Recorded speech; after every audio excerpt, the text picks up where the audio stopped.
From the Massachusetts Broadcasters Station of the Year, this is Western Mass News at 6 p.m. Winter storm watches have been issued ahead of a weekend nor'easter. I'll have the latest in my first warning forecast. Springfield Public Schools are taking action after a cyber attack months ago. But what they're doing for employees, straight ahead. And the new effort being made to support Springfield restaurants as they continue to struggle during the pandemic. We begin with a focus on the weather, though. Winter storm watches will be going into effect this weekend. Good Thursday evening, everyone. Welcome to Western Mass News at 6. Just what you wanted to hear, I'm sure. I'm Chris Pisano. And I'm Jordyn Jagolinzer. You know, I don't mind a little bit of snow on the weekend. The first one's fun. The first one's Sometimes. fun, but I keep thinking about my tree. I haven't gotten it yet. And Janna, I was telling you that this weekend I was planning on getting it, and now I don't know. Yeah, Saturday is not going to be the day to do that. That looks almost like a guarantee at this point, but you might be able to get it done either Friday or Sunday, actually, because this looks to be mainly a Saturday storm system. So right now it is looking like potential for snow is highest in the high elevations, where we have Berkshire County, Franklin County, Hampshire County, and Western Hampden County all under this winter storm watch for Saturday morning to Sunday morning. Now, as far as what's changed since yesterday, all of the forecast models seem to be trending colder, which means we have better chances for some snow. Now, there's still a lot of uncertainty with the track and the intensity of the storm system itself. The more intense and the closer to the coast, better chance at a big snow. Farther away and weaker, lower chances. And we'll talk about that, and we'll take a look at the snowfall map coming up in just a few minutes. Right now, though, we're down to 42 degrees, still a little brisk out there, so it's feeling more like 30s. High clouds are going to continue to increase tonight, so temperatures maybe not getting quite as cold as last night. We're going to get down to around or below freezing pretty soon here in the Berkshires and hill towns. We're still close to 40 in the valley. We'll eventually be getting back toward the middle 30s by sunrise. We're going to keep a breeze out of the south and west as we continue overnight. And again, clouds are starting to already move back into the area. Skies will eventually turn mostly cloudy by tonight. And then early tomorrow morning, if you're heading out, no wet weather is expected to start your Friday, but we will end it with some rain and then changing over to snow possibly over the weekend. We'll talk more about that in just a few minutes. Back to you. Janna, thank you. And taking a look now at the latest coronavirus numbers in our state over the past week. The Mass Department of Public Health reporting 6,477 new cases today. But it is important to note, today's update also includes a backlog of 680 cases from December 1st. Today, though, does mark the highest single daily increase we've seen since the start of the pandemic. That brings the total number of confirmed cases in the Bay State to 232,264. The state also sadly seeing 49 more deaths. The statewide death toll now stands at 10,637. A cyber attack targeting Springfield Public Schools a couple months ago now has school leaders taking action. They're offering free credit monitoring services to people whose information may have been compromised. Western Mass News reporter Lindsay Kane is live in Springfield with those details. Lindsay?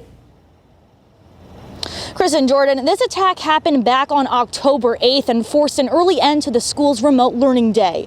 Superintendent of Springfield Public Schools Daniel Warwick tells Western Mass News the hackers targeted the district's IT network and some people's personal data may have been compromised. This would be employees, current employees, former employees, or people who may have applied for a job that their information could have been compromised. They didn't get through to any of our main systems, so this would have been secondary information in a support system. So if we could see that there's a possibility it was compromised, we're notifying people. Warwick says the district is providing 2 years of free credit monitoring services and some additional services for identity protection for people who they think could potentially be impacted. They are sending out letters to people whose data may have been compromised. Now, if you don't receive a letter, the district does not believe your personal information is in danger. Warwick says since the attack, the district's IT network has been enhanced, so something like this doesn't happen again. At this time, it's still unclear how many people have been impacted and how much this is going to cost the district. Live in Springfield, Lindsay Kane, Western Mass News. Lindsay, thanks for that live report. Governor Charlie Baker revealing more details about the state's vaccination distribution plan. This comes as Massachusetts health officials must submit their final draft of the plan to the federal government by tomorrow. Western Mass News reporter Audrey Russo joins us live with more. Audrey? The governor was trying to be tight-lipped about that plan, not wanting to share too many details before it's approved by the feds. However, he did say that the Bay State is now anticipating more doses of the vaccine than health officials originally planned for. The plan is based on a lot of guidance from a pretty important and sophisticated collection of experts. On Friday, state health officials will submit their plan to the federal government on how best to distribute the first potentially life-saving COVID-19 vaccines. While the state's initial plan anticipated receiving between 20,000 and 60,000 doses in the first wave, Governor Charlie Baker says that number could be bigger. At the beginning of this will probably be a little lumpy, but we're expecting to see somewhere around 300,000 doses by the end of the calendar year. Governor Baker was confident about revealing who would be the first to receive them. Healthcare workers and long-term care folks are absolutely going to be up near the top of the list. We are so used to the process taking years in the United States. Western Mass News spoke with Katie Murphy, the president of the Massachusetts Nurses Association, about how healthcare workers feel on being the first to receive these doses outside of a research setting. We're very pleased that this process is moving forward, but it's truncated, so we're approaching it very, very carefully. We're an evidence-based profession. We want to look at the evidence. I think most of us have a great deal of faith in our scientists on the federal level.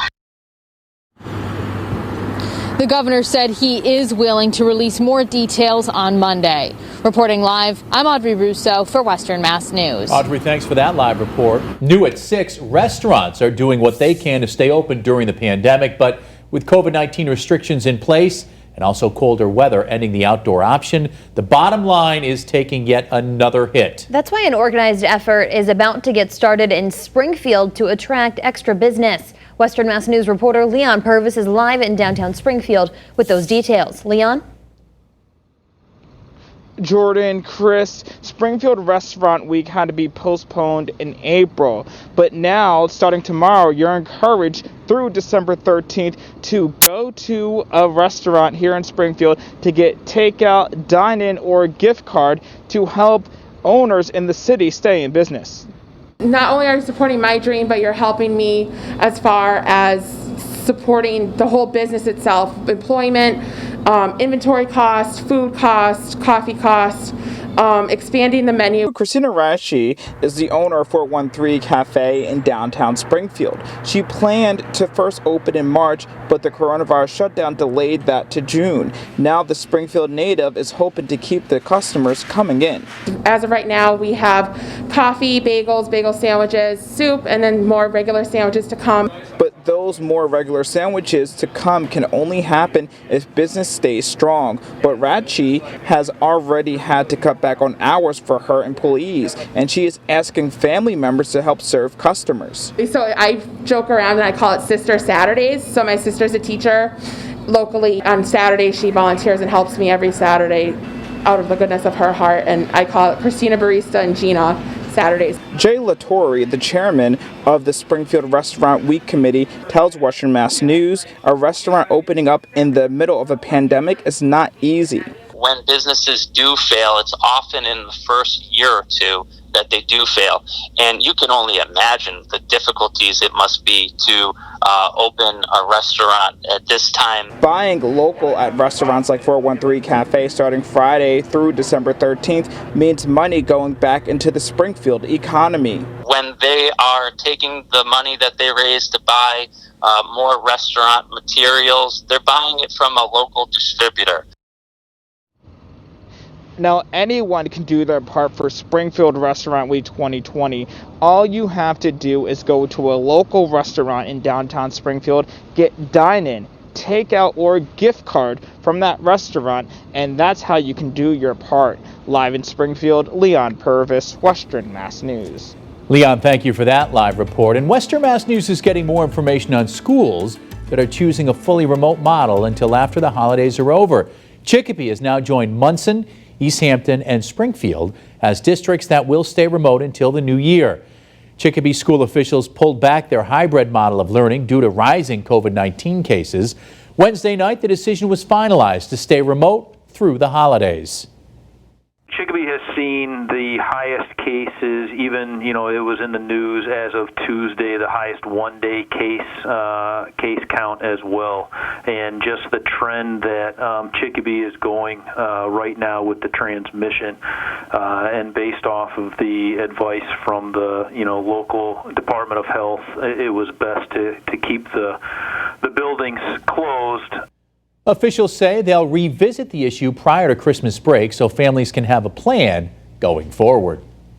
A follow-up now to a story that Western Mass News first brought you on Wednesday. Yesterday, a Springfield woman asking the city for an investigation after she says her dog was mauled to death by two large dogs. Cheryl Malone says the two large dogs dove under her fence and killed her senior dog, Prince, back on October 17th. Springfield's Animal Control says they are investigating. They tell Western Mass News that allegedly the two pit bull type dogs were being walked on leashes by a teenager related to the dog's owner when they pulled free. Animal Control releasing this statement, which says in part, quote, a request for a public hearing in front of the City of Springfield's Animal Advisory and Hearing Committee to determine the dangerousness of these dogs was made and is in the process of being scheduled. We have an update now on 13-year-old Devin Jones, the West Springfield teen who underwent that heart transplant just before Thanksgiving. Devin's mom, Sherry Carlson, telling Western Mass News her son is out of the ICU and into a regular hospital room. She says that they're excited to be one step closer to getting home, and he's getting stronger each day. Great news.